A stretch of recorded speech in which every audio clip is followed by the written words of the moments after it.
Halo? Sudah, Ibu. Sudah, Bu. Ya. Sudah, Bu. Ya, maaf ini gangguannya.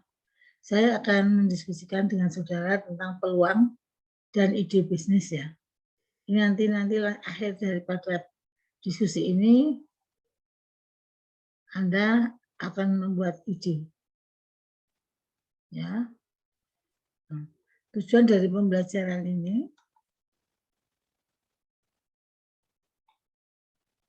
menyusun ide dan peluang bisnis sesuai dengan karakteristik yang dipilih serta melakukan pemilihan. Jadi Anda nanti per grup ya.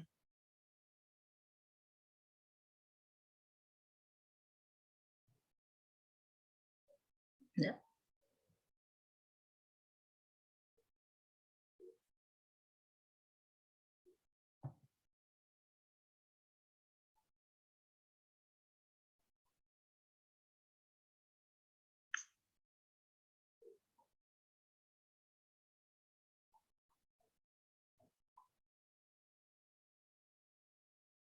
Ya, peluang usaha ini ya, yang namanya peluang ya, biasanya itu adalah suatu ini dikatakan sebagai kesempatan yang harus diambil. Sering orang mengatakan bahwa jika kesempatan itu datang tidak diambil tidak akan terulang. Itu biasanya begitu. Jadi kesempatan yang datang dan itu menurut Anda tepat itu harus diambil bagi seorang pebisnis, bagi seorang wirausahawan. Ya kan beda kan wirausahawan dengan pebisnis ya. Itu mendapatkan keuntungan dan memanfaatkan sumber daya yang dimilikinya. Ini peluang. Contohnya apa misalnya? Anda melihat bahwa di suatu daerah atau suatu desa, suatu lokasi tertentu, Anda melihat banyak pohon pisang, misalnya. Dan mereka itu berlimpah ruah hanya pisang yang diambil, pohonnya sudah busuk dengan sendirinya. Nah, ini peluang enggak? Peluang enggak, Mas, Mbak? Halo? Bisa jadi. Peluang enggak itu? Anda membaca itu peluang enggak? Enggak ngerti ya? Belum paham maksudnya? Anda berkunjung ke suatu daerah, misalnya tempatnya, nenek libur, semesteran, selesai, ke sana lihat, ternyata di kebun neneknya itu banyak pohon pisang. Dan yang diambil sama keluarga di situ hanya pisangnya saja. Pohonnya membusuk dengan sendirinya. Itu peluang enggak, pertanyaan saya. Pohon pisang bisa diapain? Bisa dikeringkan? Ya Bisa enggak? buat makan ternak, Bu. Bisa buat makan ternak, terus bisa buat apa lagi? Buat kerajinan, bisa enggak? Bisa, Bu. Ya, ada yang dari Bantul enggak? Peserta kuliah ini ada dari Bantul enggak? Saya minta responnya cepat ya. Pagi waktunya ini sudah terlambat ya. Ada yang dari Bantul enggak? Ada, Bu. Hah? Ada enggak? Ada, Bu. Oh iya cepat kan jawab itu. Nggak usah isen Bantul gitu potensial. Enggak main-main itu. Pusat industri kecil itu di Bantul, CIY terbanyak. Itu di Bantul itu sekarang para pengrajin craft apakah itu dibikin macam-macam itu dari kulit dari pelepah pisang. Pelepah pohon pisang itu ini belum bicara kulit pisang ya. Itu ternyata setelah dikeringkan itu bisa dilem dijadikan bahan bagi sandal, bisa jadi macam-macam itu kerajinan. Bantul itu sekarang 1 bulan membutuhkan pelepah pisang kering itu 1 ton. Dan itu tidak terpenuhi di Bantul. Maupun di DIY, dia harus mendatangkan dari luar. Itu kan sepele kelihatannya. Ya enggak? Itu sampah. Ini namanya menangkap peluang. Sekarang persoalannya apa? Soalnya justru pelepahnya itu enggak ada. Enggak tersedia, enggak memenuhi 1 ton. Dia cari tempat lain, itu lain persoalan lagi. Tapi peluang bisnis itu kelihatan ada. Gitu ya.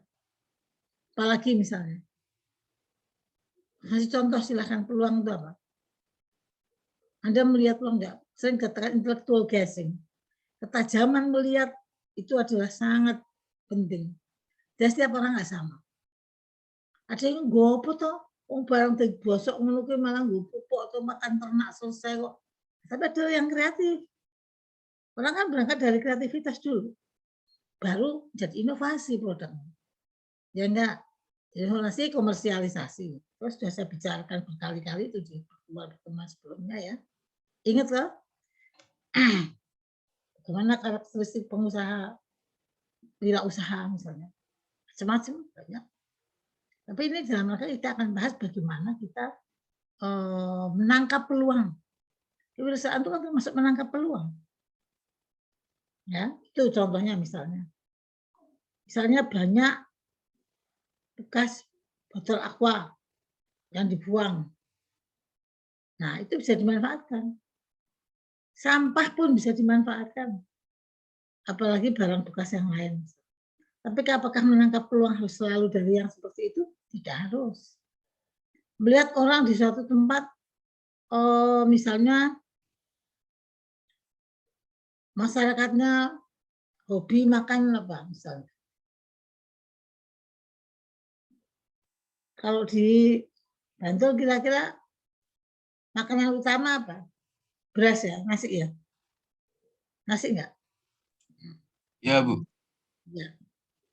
Terus misalnya saja saya ini saya itu tim dengan salah satu NGO, itu sudah pernah saya sampaikan, sponsornya Jepang dan Paris, Prancis itu yang punya pabrik sepatu tas Hammers. Nah itu dia CSR-nya, dananya itu di perusahaan-perusahaan besar raksasa di luar negeri itu menawarkan dana-dana untuk bagaimana mengendalikan iklim dunia ini. Nah, ada seorang yang datang ketemu saya, kemudian saya ajak ke Bantul, desa binaan saya di Canden, Mas. Tahu ya Canden, dusunnya Kiringan, itu banyak pengrajin jamu yang sudah saya bina 10 tahun lebih. Nah, itu orang itu menangkap peluang. Ini sebetulnya empon-empon ini jamu ini banyak belinya di luar Bantul, Pak. Saya bilang. Banyak dari Kebumen murah sekali seperti sampah. Nah, untuk itu saya bilang ini sebetulnya kita butuh katanya untuk perubahan iklim ya. Jadi penanaman pohon. Saya bilang oke, nanam pohon yang jati, yang mahoni, yang tinggi-tinggi puluhan tahun. Saya bilang kalau mau itu 20 tahun tidak boleh ditebang. Karena ini masalah ekosistem. Nah, untuk tanaman keduanya di tanah yang sama, itu pohon-pohon yang berbuah. Buah yang tahan lama, seperti durian, nangka. Saya bilang terakhir harus ada empon-empon. Tumpang sari namanya itu. Nah, empon-empon inilah untuk mensuplai kepentingan dusun itu. Misalnya gitu. Supaya nggak menghadirkan dari luar. Dan harganya sudah lebih berbeda dengan kok dia punya tanaman sendiri. Bahkan kalau perlu kok nanti Bantul jadi ini ya, dan dalam proses soalnya, itu misalnya, nah nanti kalau itu sudah oke, sudah cocok data yang ada di lapangan dengan data yang ada di ruangan itu yang sudah dihimpun sebagai database, ya kalau cocok langsung tanam. Itu menjadi paru-paru DIY Bantul itu.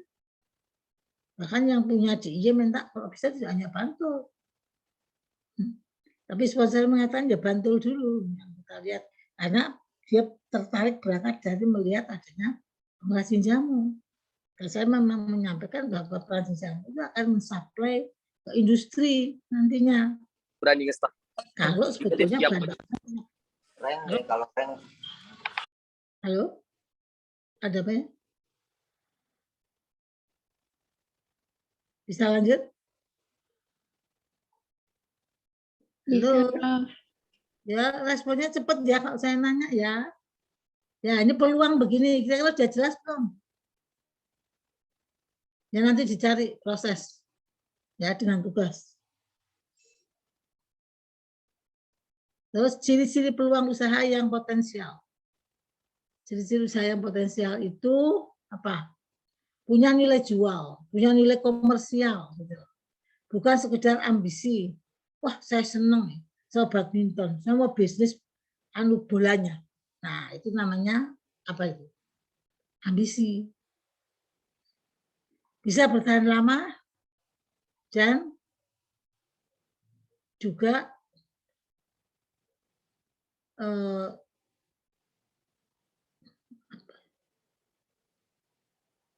bertahan lama, jadi tidak jangka pendek, tapi juga jangka panjang dan bukan bisnis musiman. Oh, musimnya hujan, maka dia bikin produk payung. Setelah hujan selesai, itu nggak bisa. Itu bukan ciri-ciri peluang yang potensial. Ada UKM saya tadi ya. Dia dipesan payung, dia bikin payung dari bungkus rinso, tahu ya? Ternyata bungkus rinso itu kuat sekali loh. Dibuat payung, itu orang Jepang senang sekali loh. Jepang bilang, orang Jepang, saya mau 1.000 atau 10.000. Sini nyerah UKM saya. Udah bisa gitu banyak tenaga ya ada. Aduh. Saya ngelus jodoh ya. Ya mau pesanan 10.000, kamu sekarang tenaganya 10. Ya dicari tenaga jadi 100, dilipatkan kan bisa memenuhi, saya bilang. Itu masalah kreativitas. Jadi ciri-ciri peluang yang dalam hal ini untuk bisnis, untuk usaha, itu harus yang potensial. Tadi tidak sekedar emosi, saya senang badminton, dodol raket atau anunya, enggak bisa. Ya. Ini ada gangguan apa terus ya ini. Kemudian yang bertahan lama dan bukan bisnis musiman, skala usaha bisa diperbesar, kalau nggak bisa diperbesar susah. Misalnya seperti jamu itu, kalau cuma liquid saja, ya paling banter dia itu 100 botol bisa bawa. Kecuali dia buka satu showroom, etalasenya jelas, ini taruh di situ yang mau berapa ton aja bisa. Tapi kan jarang dan tidak mudah. Tidak mudahnya apa? Menyiapkan jamu liquidnya itu. Tapi kalau memang itu pasar membutuhkan, tidak ada yang tidak mudah, semua mudah. Dijawab oleh apa? Oleh leadership dan manajemen. Leadership-nya beku ya, Angel.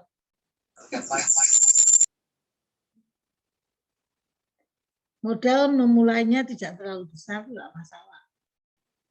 Bisnis tersebut profitable. Jadi betul-betul bisnis yang menghasilkan. Usaha yang komersial.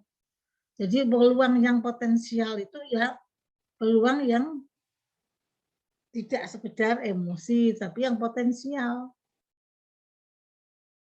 Punya nilai jual, punya nilai komersial. Itu aja cirinya yang perlu diingat.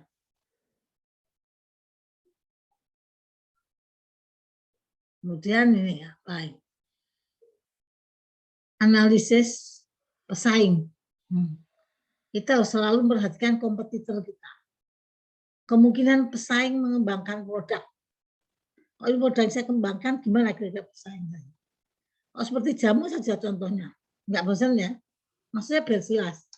Kalau dia hanya memenuhi kebutuhan pasar yang dilakukan tanpa nyantol ke industri, dia akan kegilas dengan industri. Pesaingnya industri. Sebenarnya dia harus bersahabat. Anda ini harus bersahabat dengan industri. Nah, terus gimana Bu maksudnya? Nah, Anda bisa memasukkan misalnya ke Nyonya Menir, kok masih ada ya, ke Sido Muncul misalnya. Itu curah bahan baku. Misalnya jahe merah yang sudah di instan. Atau yang bubuk murni. Jadi belum dikasih diolah. Ya, dimasukkan ke industri. Anda akan bermitra. Dan itu satu partner yang bagus. Kalau Anda jalan sendiri, Anda akan kegilas. Tahu ya maksudnya? Pengalaman keberhasilan mengembangkan produk itu bisa dilihat. Jadi analisis. Jadi kita melihat kompetitor kita itu siapa. Lalu bagaimana kita harus, saya jelas usulan saya bermitra supaya aman. Seperti ini sekarang yang inbol ya, jadi startup yang dibina inkubator itu misalnya, itu speedometer ya, yang bervariasi, berfungsi macam-macam, baik speedometer mobil maupun motor, itu Saya bilang, kalau Anda nggak bermitra dengan industri, habis. Terus gimana, Bu? Masuk ke industri. Anda punya ide apa pengembangan produknya? Oh, saya ingin memasangkan handphone itu di speedometer itu. Ada tempat untuk handphone. Jadi kalau mau ada kontak, nggak usah dipegangi teruskan kalau pakai motor. Taruh situ. Gitu ya. Ternyata Wika itu apa namanya motor listrik itu apa namanya gesit itu ternyata industrinya masih pesan ke Cina itu. Setelah ngerti informasi dari anak bangsa yang membuat itu, terus dia bilang sudah saya sudah inden di Cina, saya batalkan saja. Terus gimana? Ya mau ambil anak-anak kita sendiri. Nah itu bagus. Masih beretika, itulah wirausahawan. Bukan luar-luar mati-mati, itu mau bisnis. Ya. Pengalaman keberhasilan mengembangkan produk juga perlu dianalisis. Wah, itu pengembangan produknya bagus ya. Jadi berkembang pesat ya, misalnya speedometer. Saya bilang untuk yang sepeda listrik, kita ada juga loh. Kamu harus lihat. Selain melihat kompetitor kamu, kita memberi solusi. Harus bermitra. Sudah sekarang sudah bermitra semua. Industri ada beberapa lah yang memang industri mau dan melirik ya. Terus kamu harus melihat pengalaman keberhasilan mengembangkan produknya itu gimana. Yang sangat kreatif harusnya. Kemudian dukungan uang juga dan daya yang lain, kemampuan yang lain. Ya keterampilan, tidak hanya uang. Itu perlu dianalisis. Dia kok bisa memperbesar gitu ya? Investornya siapa ya? Dari mana ya? Syaratnya bagaimana ya? Dan juga kemampuan yang lain, kemampuan berpikir kritis, kemampuan keterampilan, kemampuan untuk membaca market, itu semua harus dianalisis. Ya, jadi tidak asal jalan, tidak asal nafsu, asal emosi, tapi harus dihitung. Gitu, kalau mau sukses. Inilah kewirausahaan. Tidak asal hasil kancana mati luas. Tidak begitu. Jadi berbisnis, berwirausaha itu beretika. Ya.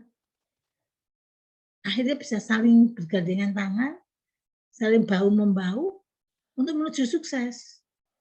Wah, diomongnya gampang ya Bunda ya. Enggak juga. Dilakukan juga gampang. Selama Anda tahu selahnya dan punya kemampuan lobby. Ya. Nah, saya nggak bisa ngomong aja susah. Belajar nggak ada yang nggak bisa. Gitu ya. Niat kita itu semua itu dapat melakukan. Dan optimis. Itu kunci wirausaha yang sukses. Orang apa-apa bingung, wah piye yo, piye yo angel ya angel. Itu sudah mematikan inisiatif diri sendiri dan kreativitasnya. Dibunuh. Salah itu. Ya. Itu tadi itu analisis perlu. Lalu keunggulan yang dimiliki pesaing di pasar. Unggulnya apa sih dia? Kita perlu mengetahui kekuatan, perlu mengetahui kelemahan, menzimer ya dari yang dimiliki oleh pesaing kita. Nah, peluang apa yang dapat kita peroleh? Ini ada beberapa keadaan untuk menciptakan peluang. Produk baru harus segera dipasarkan dalam waktu yang relatif singkat. Produk baru harus dipasarkan, dipromosikan kalau perlu, ada dana promosi. Kemudian kerugian teknik harus rendah. Jadi harus meminimalisir, harus melakukan efisiensi sebaik mungkin. Jadi kita harus berusaha melihat keunggulan yang dimiliki pesaing kita. Unggulannya gimana? Produk baru yang harus segera dipasarkan dalam waktu yang relatif singkat itu juga merupakan yang harus dilihat. Kerugian dalam rangka mengefisienkan.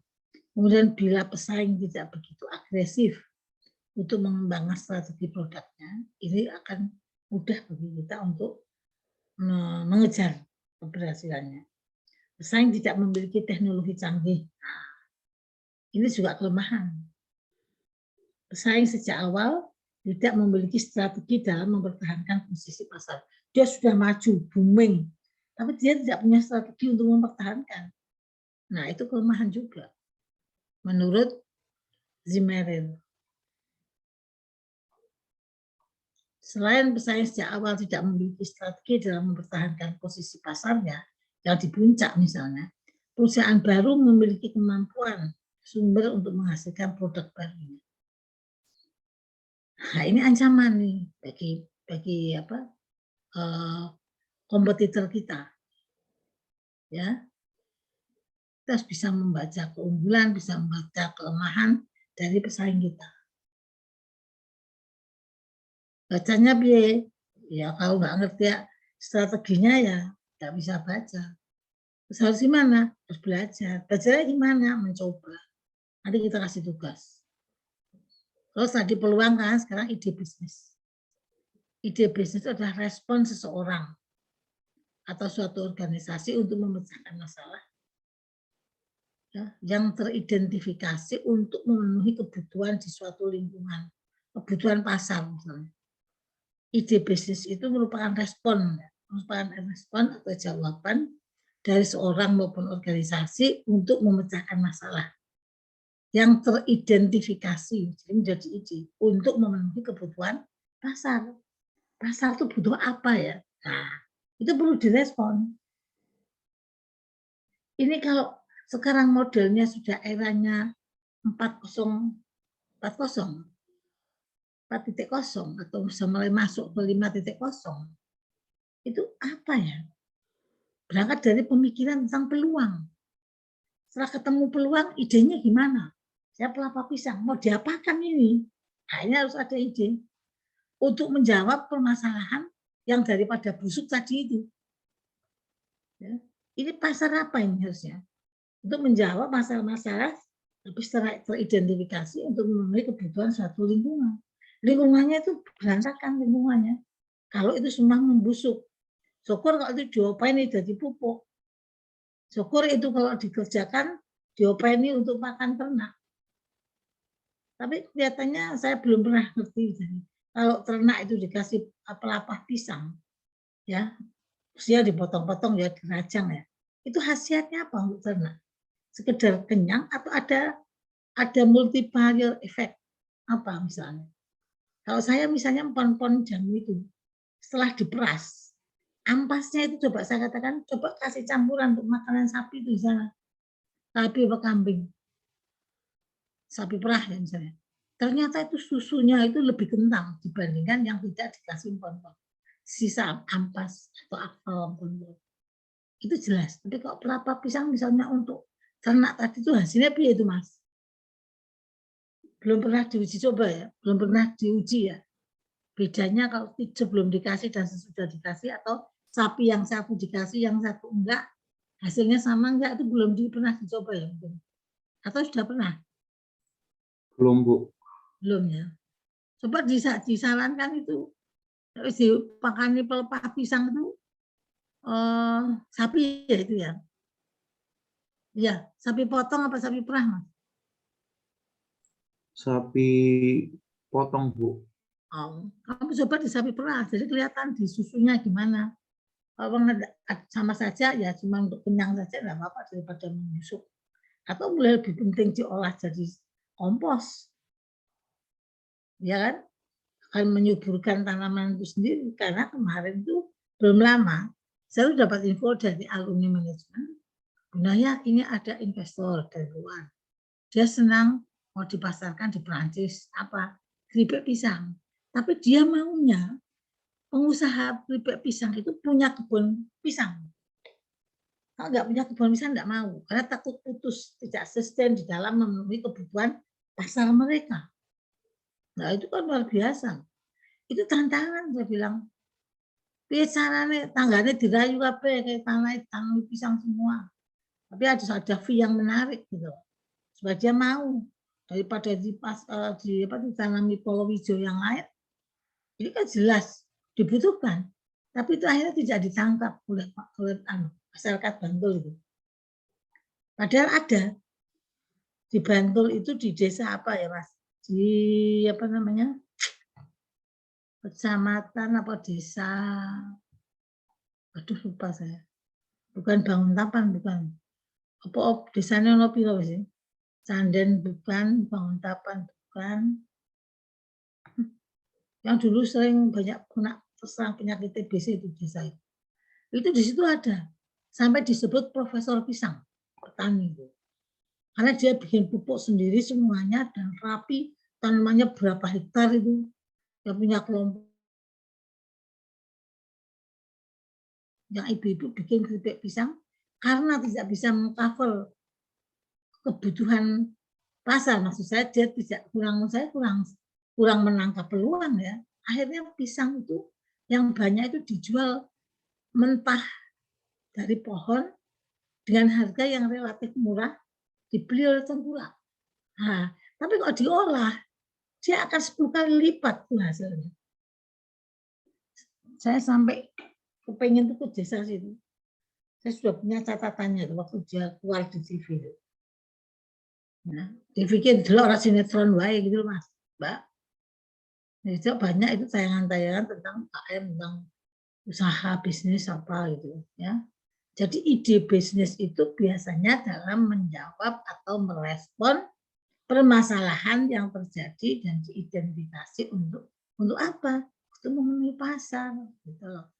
Itu sudah bagus itu. Kebun pisangnya besar, luas, punya kelompok, diopeni tenan sama banyak penghargaan itu Bapak petani itu. Ketuanya, koordinatornya sampai disebut Profesor Pisang, berat penghargaan di DIY di beberapa negara. Tapi mengatasi kebutuhan Perancis nggak bisa. Aneh kan? Itu perlu sentuhan manajemen dan leadership. Saya tuh baru ada kesempatan, saya mau ke sana. Saya tanya, Bapak kenapa dijual mentah semua? Itu yang keripik itu harus dikembangkan. Kita cari dulu pasarnya. Kemarin pasar sudah ada, tapi tidak ditangkap. Dan saya mau bilang sama alumni manajemen yang menyampaikan informasi itu pada saya. Saya bilang, Mbak, kamu jangan pakai perantara. Biasanya udah macam-macam disunat macam-macam. Karena sehingga harga itu tidak mencapai tidak menutup harga jualnya terlalu tinggi atau mepet banget gitu. Lalu sudah ada potongan macam-macam. Itu ya. Ide bisnis dalam kewirausahaan. Tadi itu kan ide bisnis pokoknya. Ini Zimmer mengatakan bahwa ide yang berasal dari perusahaan itu dapat menciptakan peluang untuk memenuhi kebutuhan pasar. Jadi yang menyentuh komersial ini namanya ide bisnis dalam kewirausahaan. Namanya ide itu oke rasa dilakoni di atas kertas kandas ya enggak ada hasilnya gitu. Wah, saya pabrik banget ya. Orang di luar angkasa itu makannya cuma pakai tablet. Dan air kencingnya tuh direbus lagi, diminum lagi. Oh itu perlu itu. Bagaimana ya mengantisipasinya? Oh sing lakoni kok orang 100. Oh dipikir. Kasarannya kan gitu kan. Itu kan enggak peluang bisnisnya kan sangat hampir tidak ada. Minim. Itu pasar iya. Tapi bukan pasar potensial. Wirausaha perlu mengidentifikasi dan mengevaluasi risiko yang mungkin terjadi. Bagaimana caranya? Mengurangi kemungkinan risiko melalui strategi yang proaktif. Ya, kayak tadi sama aja, meningkatkan efisiensi, menekan pemborosan. Di sini kan mengurangi risiko, ya, melalui strategi proaktif. Misalnya proaktif di sini misalnya para pemakan daging misalnya, bakso itu kan daging ya, dagingnya dagingnya halal ya misalnya. Itu bisa diukur kapasitas kebutuhan per hari itu berapa di DIY misalnya. Atau di Gunung Kidul. Kenapa Gunung Kidul? Ya, Anda ngerti di sana banyak ternak. Mungkin harganya murah atau malah sudah kena tengkulak, kita nggak tahu. Kemudian menyebarkan risiko pada aspek yang paling minimalis. Mengelola risiko yang mendatangkan nilai. Di sini ada 3 risiko yang dapat dievaluasi. Risiko pasar atau pesaingnya, kompetitor, risiko finansial, risiko teknis. Nah, ada contoh nih risiko teknis. Risiko pasar jelas ya. Kira-kira kalau Risiko finansial itu harus akuntansinya, sistemnya harus disiapkan dengan baik supaya tidak terjadi kekeliruan. Itu kan risiko kalau terjadi kekeliruan. Sedangkan risiko pasar banyak faktornya. Misalnya pada waktu kita membangun komitmen, ya, saya sebagai distributor misalnya. Bagaimana sebagai distributor? Saya minta on time pengiriman barang. Kalau misalnya barangnya kebetulan tidak tahan lama, saya minta packingnya yang betul-betul aman. Permintaan-permintaan yang dibangun, yang ditandatangani bersama misalnya. Nah, ini pada suatu saat atau pada periodik tertentu itu bisa dievaluasi. Selama ini gimana nih 3 bulan terakhir nih? On time enggak? Packingnya rusak enggak? Daya tahannya gimana produk itu bisa dievaluasi. Kemudian sistem keuangannya, ya. Sistem keuangan di sini bisa sistem pembukuannya, pelaporannya, ini harus dilihat. Bisa diatasi, diperkecil. Bangun sistem misalnya, itu akan lebih efisien, risikonya lebih kecil. Kemudian risiko teknik. Risiko teknik misalnya, laporan keuangannya sudah dibikin misalnya. Ini biasanya yang manual ini sering menimbulkan masalah. Manual misalnya, itu harus tanda tangani oleh 500 peserta. Kalau tanda tangan 500 peserta itu kan juga tidak mudah. Ya kan? Terus ternyata yang kurang-kurang itu kan sudah deadline, diisi semua apa-apa panitianya atau pengelolanya. Tanda tangan itu. Nah, ada risiko itu. Risikonya apa? Bisa dituntut. Soal ketahuan.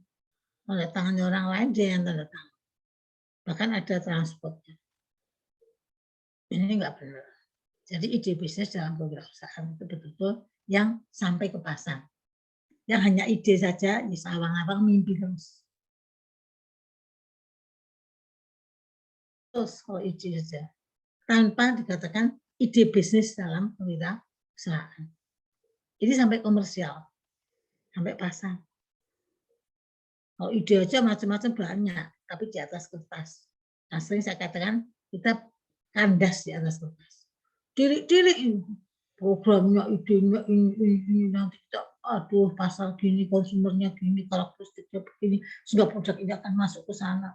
Sabun misalnya, produksi sabun, setiap orang butuh sabun untuk mandi. Coba Gunung Kidul dikasih sabun yang liquid, padahal air saja beli, cocok nggak kira-kira?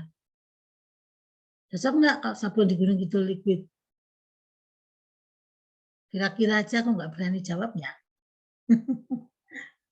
Kira-kira cocok nggak? Saya hubungkan dengan kebutuhan air. Mandi di sana itu 1 ember bayar. Gitu.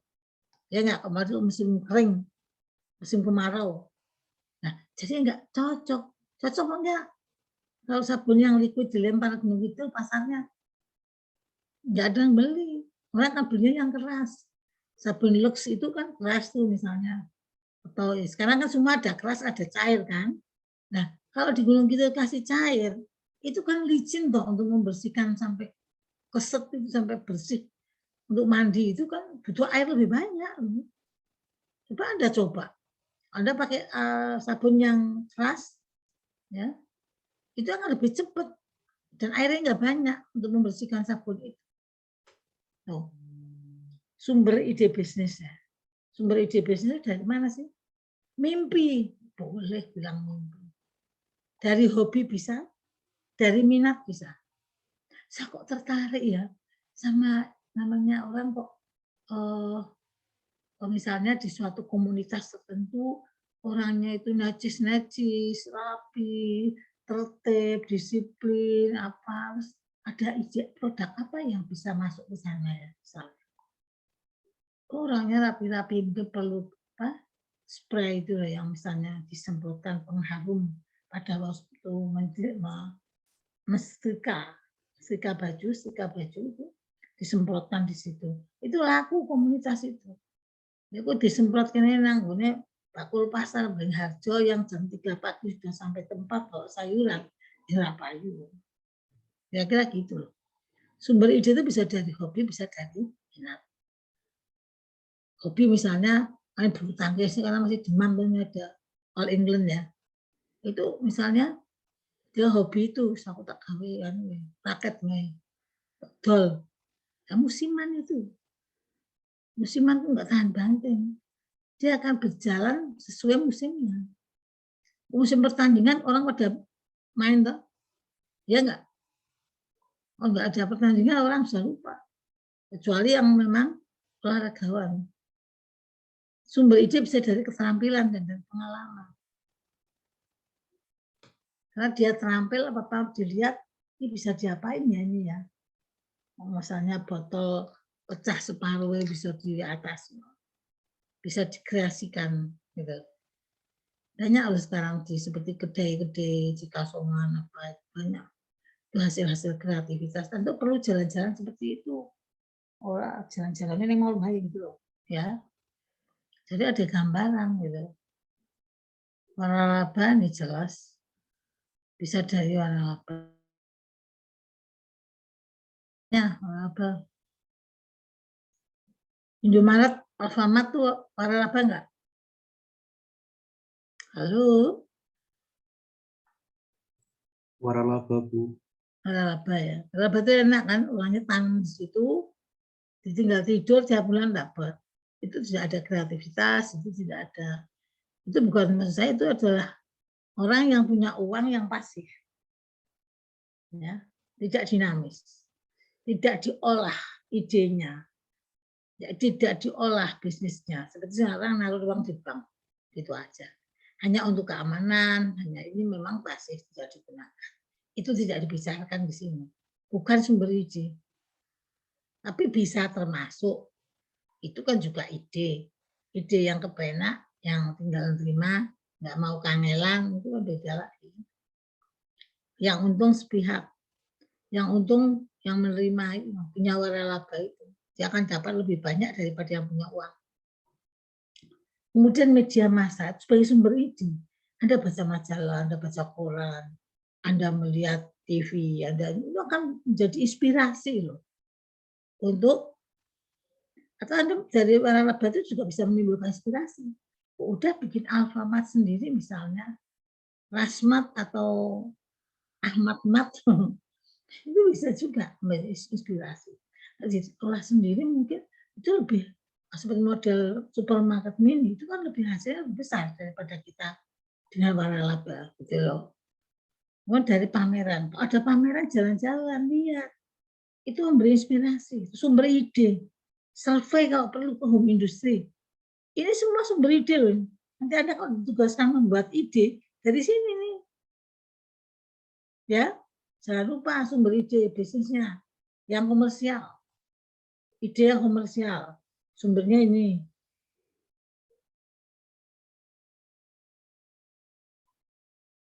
Itu juga apa? Selain survei juga yang menarik di sini keluhan. Keluhan seorang atau kelompok atau masyarakat itu jadi sumber ide. Karena untuk dijawab. Kebutuhan dia itu sudah dijawab. Karena itu kebutuhan dia itu market. Itu ya. Hobi atau minat mau dikupas satu-satu. Hobi atau minat.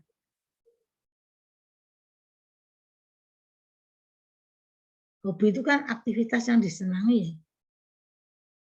Favorit dari suatu peluang atau kerjaan dan banyak dalam melakukan hobi atau berhasil mendirikan bisnis. Bisa, banyak yang dari hobi. Tapi tidak mimpi. Jadi hobi di sini sebagai sumber ide yang potensial. Ini ada contoh misalnya jika Anda menyukai komputer,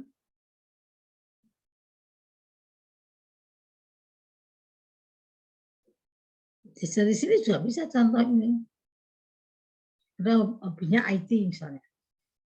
Bisa aja dikembangkan. Anda berdalam, Anda bikin program. Ada tuh mahasiswa alumni kita, sekarang dia betul-betul pengusaha jasa untuk IT. Sampai orang butuh, saya mengalami kesulitan di dalam masalah administrasi keuangan. Dia bikin sistemnya. Ya, dia bikin sistem itu melalui aplikasi. Ini bisa. Padahal dia orang ekonomi misalnya, nggak masalah. Kalau kamu background-nya apa selain dari ekonomi? Saya SMA-nya IT, Bu. Oh ya wes cocok. Jadi dia punya kemampuan, saya punya keterampilan. Gitu ya.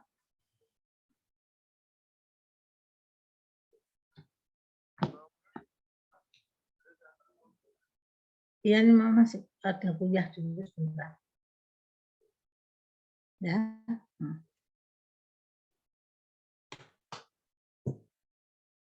Kemudian keterampilan.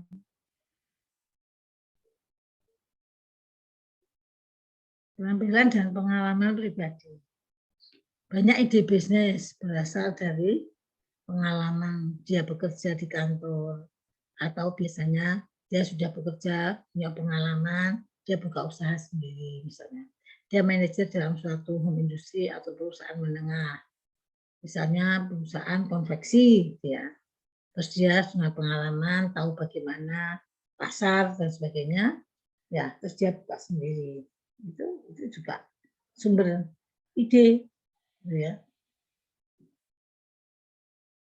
Saya kira gitu. Bisa kerja di bengkel yang besar, masuk serba teknologi canggih, terus dia sudah menguasai persoalan itu, dia buka sendiri, itu boleh-boleh saja.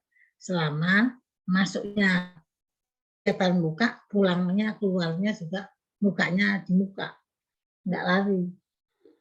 Ini etikanya itu ada.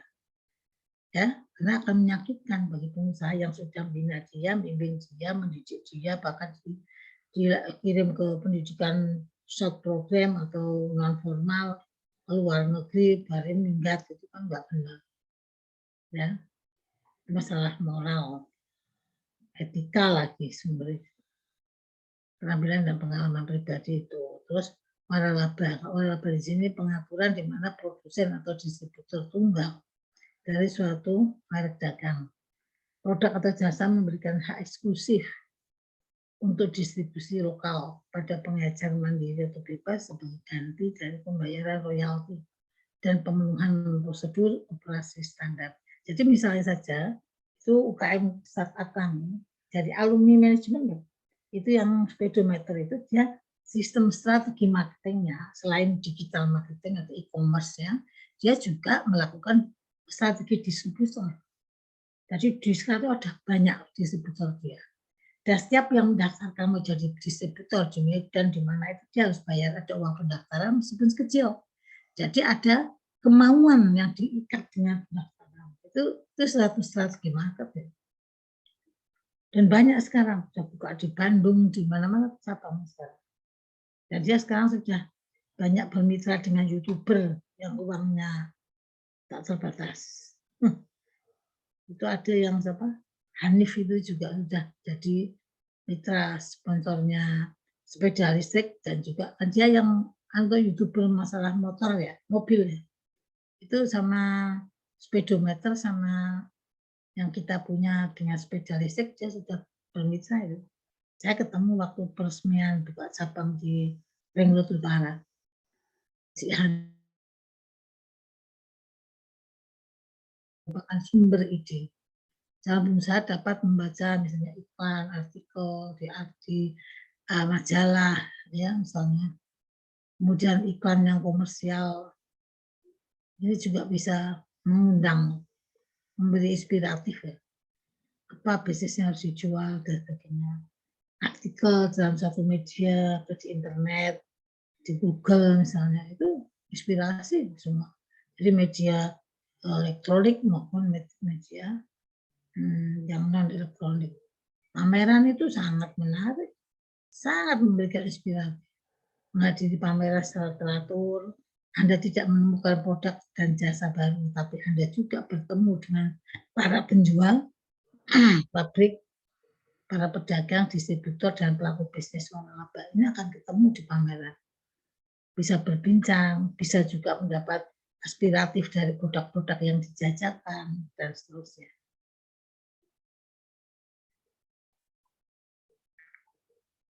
Survei ini betul-betul diniati sama kamu menghadiri pameran. Kebutuhan keinginan pelanggan itu disurvei.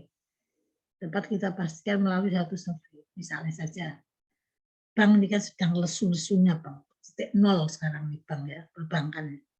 Saya sebelumnya 2-3 tahun yang lalu, ada salah satu bank pemerintah selalu melakukan kajian. Dia mau melihat kondisi pasar, kondisi nasabahnya, bagaimana perilaku nasabah, misalnya kepuasan layanan yang diberikan oleh bank pada nasabah. Itu diteliti, dikaji. Kita akan memberikan masukan. Menjadi aspirasi hasil itu. Untuk pengembangan layanan jasa itu, kalau perbankan kan jasa ya, tidak berproduksi, kecuali dia punya anak perusahaan lain lagi. Bagi anak angkat yang berproduksi bisa saja. Survei dapat dilakukan secara formal atau tidak formal. Percakapan dengan orang dengan menggunakan kuesioner atau wawancara, pedoman wawancara, tesnya itu merupakan survei. Ya, itu survei. Dan itu biasanya sudah punya itu yang akan dikaji. Mau dilihat apa? Oh, kepuasan pelanggan terhadap pelayanan bank. Nah, itu topiknya sudah fokus soal survei. Kalau Anda ke pameran kan tuh justru dari situ Anda mendapat inspirasi yang macam-macam, bisa Anda seleksi, mana yang sangat visible, yang sangat mungkin itu. Jadi mesti saya kalau Anda nanti mengajukan ide, rasionalnya itu harus jelas. Bukan emosi. Supaya tahu bahwa itu bukan emosi. Dari keluhan itu juga, dari kekecewaan itu juga.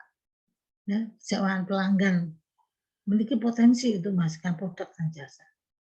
Nah, gimana tuh? Masuk kalau yang namanya toko misalnya kebutuhan bahan baku itu kalau ditanya pegawainya itu malah kalau ditanya dan minta mau lihat itu malah tidak senang hati dan sebagainya, itu masukan yang luar biasa ini. Itu masuk dalam analisis kompetitor. Wah, kalau gitu banyak yang tidak puas. Kita bagaimana cari tempat di sekitar itu, yang kita unggulkan adalah layanannya. Kalau orang layanannya servisnya bagus, orang nggak akan tanya harga lagi. Itu salah satu faktor. Ide bisa berupa mendirikan perusahaan tandingan. Saya katakan tadi perusahaan tandingan, bikin di dekatnya misalnya. Tapi kita unggulkan untuk layanannya. Salah sih. Ya.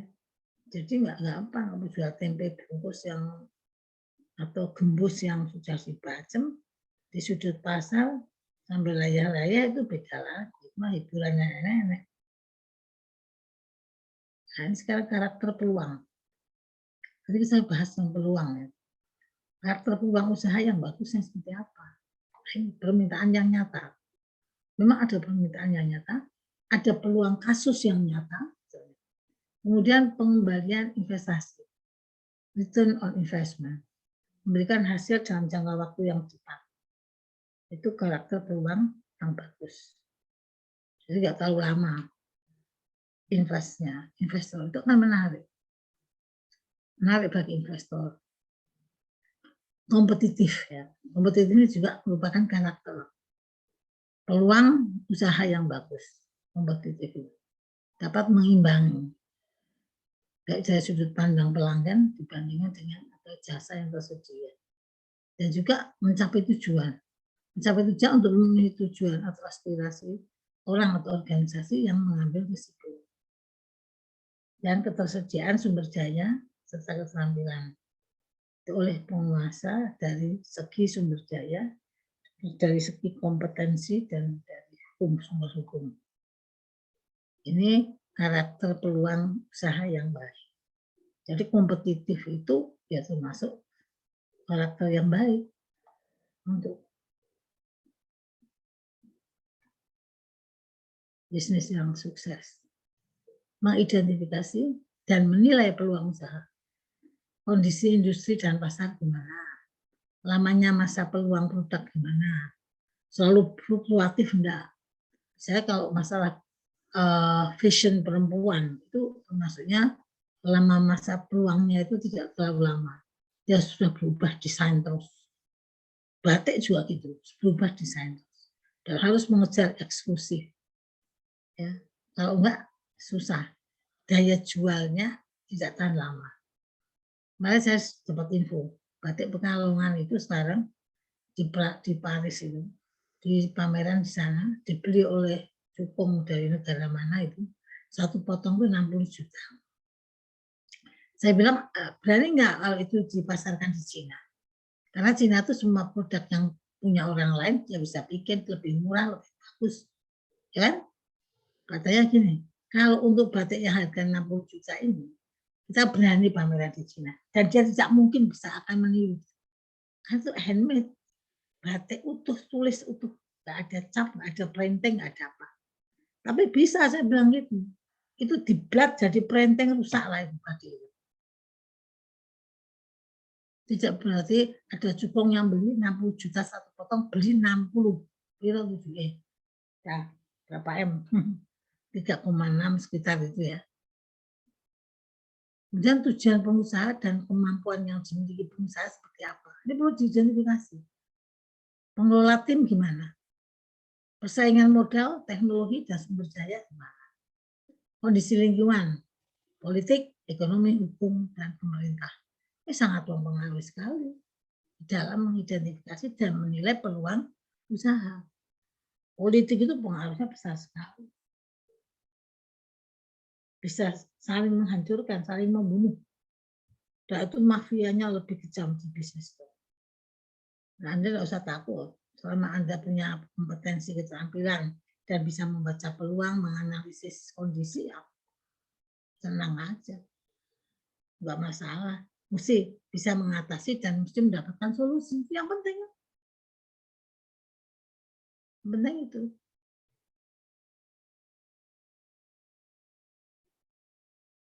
Jadi ini tadi ya, mengidentifikasi dan menilai peluang usaha. Ada yang bertanya? Nah ini tugasnya nih. Presentasikan ide usaha yang ditentukan dari proses kreatif. Peluang terhadap ide usaha bagaimana? Inspirasi ide atau pengembangan usaha, potensi dari ide atau pengembangan usaha, analisis pasar, analisis pesaing, analisis keunggulan ide dengan pasar dan pesaing. Ini tugas.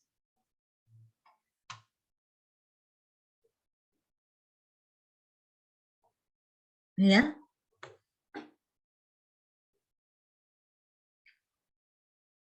Ada yang mau ditanyakan?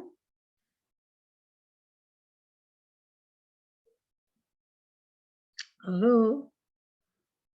Hai, Ya, siapa namanya? Stefanda Farizzi. Hah? Siapa? Stefanda Farizzi.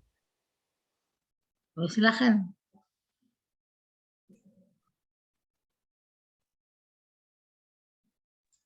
Silakan, Mas. Tugasnya membuat apa? Loh, ini kamu baca nggak? Praktek untuk minggu depan. Presentasikan ide usaha yang ditentukan dari proses kreatif. Pertama, peluang terhadap ide usaha. Itu kan slide pertama tadi peluang kan?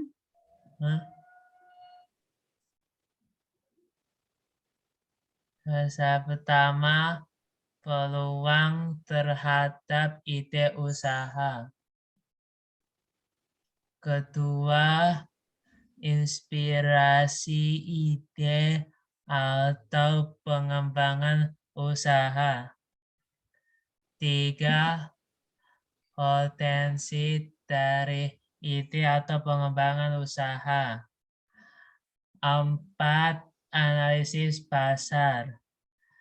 5, analisis pesaing. 6, analisis keunggulan ide dengan pasar dan pesaing. Kalau tidak ada tugas ini untuk Anda, nanti jadinya sejarah ide dan peluang. Ya, kalau nggak latihan. Terus Baik, Bu. gimana? Ya, paham ya maksudnya? Paham, Bu.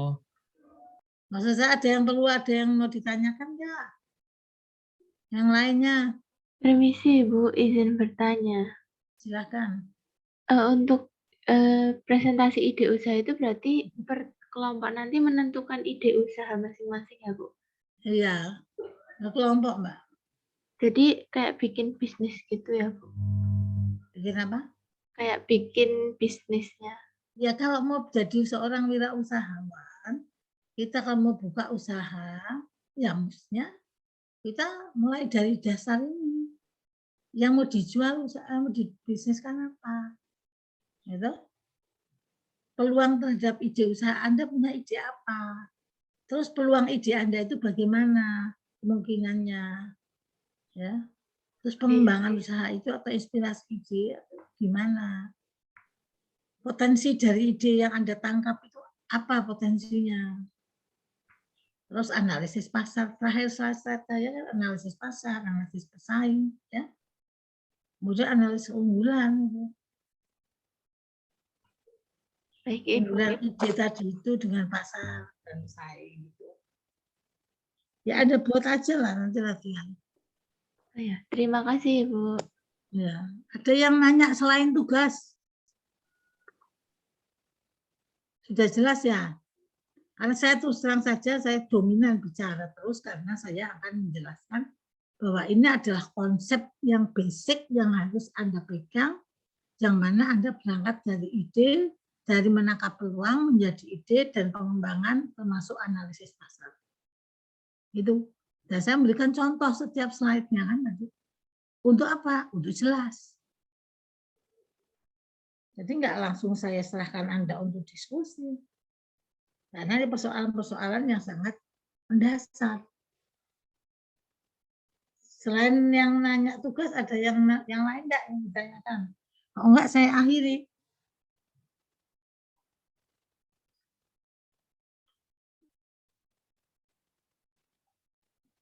Mbak, kalau misalnya jamnya itu diganti, gimana ya kuliah ini ya?